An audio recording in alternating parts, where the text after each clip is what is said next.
మీలో ఎంతమందికి పచ్చిరొయ్యలు, ములక్కాడ కూర అంటే ఇష్టమో కామెంట్ చేయండి. నాకు మాత్రం చాలా ఇష్టం. ప్రాసెస్ ఎలాగో చూసేద్దామా? ఒక కడాయి పెట్టుకొని అందులో ఆయిల్ అయితే వేసుకోండి సరిపడా. 2 ఆనియన్స్ అయితే తీసుకొని చిన్న చిన్న ముక్కల కింద కట్ చేసుకోవాలి. 4 పచ్చిమిరపకాయలు, 4 టమాటాలు. టమాటాలైతే మిక్సీ పట్టుకోవాలండి. మిక్సీ పట్టుకుంటేనే బావుంటదనమాట. ఆనియన్స్ వేగిన తర్వాత టమాటో ప్యూరీ కూడా ఏసి కాసేపు మగ్గబెట్టుకోవాలి. రొయ్యలు చూసి మాత్రం భయపడకండి. ఇంటికి వస్తే తీసుకున్నాననమాట చిన్న చిన్న రొయ్యలు. టేస్ట్ మాత్రం చాలా బావుంటదండి. ఇంకా రొయ్యలు వేసేసిన తర్వాత ఒక స్పూన్ పసుపు, ఒక స్పూన్ ఉప్పు, ఒక స్పూన్ ఏమో అల్లం వెల్లుల్లి పేస్టు ఏసేసి కాసేపు మగ్గబెట్టుకోవాలి. ఇంకా ములక్కాయలు కూడా చిన్న చిన్న ముక్కల కింద కట్ చేసి అయి కూడా కాసేపు మగ్గబెట్టుకోవాలి. ఇంకా 2 స్పూన్లు కారం కూడా ఏసుకోవాలి. కారంలో కూడా కాసేపు మగ్గితే బావుంటది.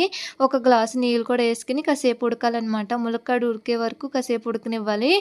ఇంకా చింతపండయితే ఒక నిమ్మకాయ సైజ్ అంత చింతపండయితే తీసుకొని నానబెట్టుకొని చిక్కగా పిసికి వేసుకోవాలనమాట. సరిపడా ఏసుకోవాలండి. ఎక్కువ వేసుకోకూడదు. ఎందుకంటే టమాటో ప్యూరీ ఏసాం కదా!